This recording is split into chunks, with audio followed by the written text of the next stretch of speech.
savez, les Français sont en forte attente des politiques, contrairement à ce qu'on dit. Ils sont en forte attente vis-à-vis des responsables politiques, et c'est pas de l'infantilisation. Ils attendent beaucoup de la politique parce qu'ils croient en la politique et ils croient que la politique peut changer leur vie. Et d'ailleurs, vous croyez qu'ils pensent encore que la politique peut changer leur vie? Bien sûr, mais le résultat de tout ça, c'est que comme les politiques, comme nous ne sommes pas à la hauteur, ils nous tournent le dos, et ils tournent le dos aux urnes. Parce que qu'attendent-ils les Français? Ils attendent de l'autorité. Vous avez vu l'état du pays? Ils attendent une réduction des inégalités. Vous avez vu l'état du pays? La réduction des fractures.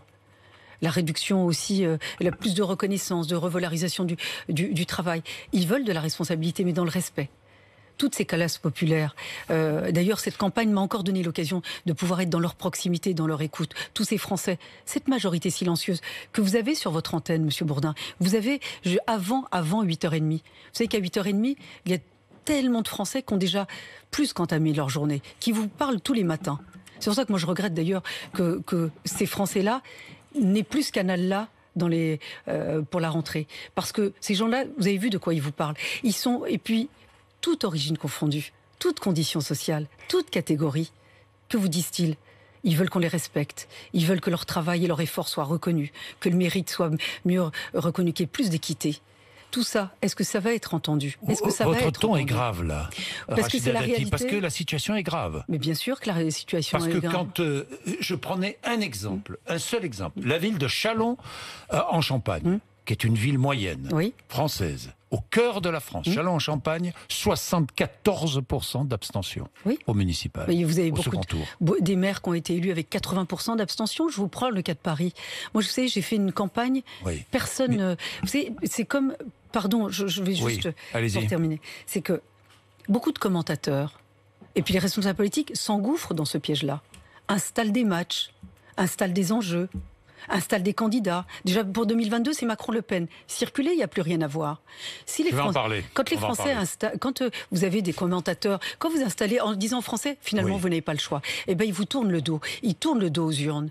C'est ça que je déplore. Vous savez, à chaque élection, on n'a jamais eu ce qui a été installé au départ. Mais ce que je déplore, c'est la forte abstention. Vous savez, quand vous avez une forte abstention comme ça, c'est le pacte républicain qui est fragilisé. Est-ce que vous pensez, les gilets jaunes, donc, ce qui s'est passé avec les gilets jaunes au sens large, n'ont pas été écoutés, peut-être n'ont-ils pas voté d'ailleurs, beaucoup n'ont pas voté. Parce que mais déçus. Je vous dire...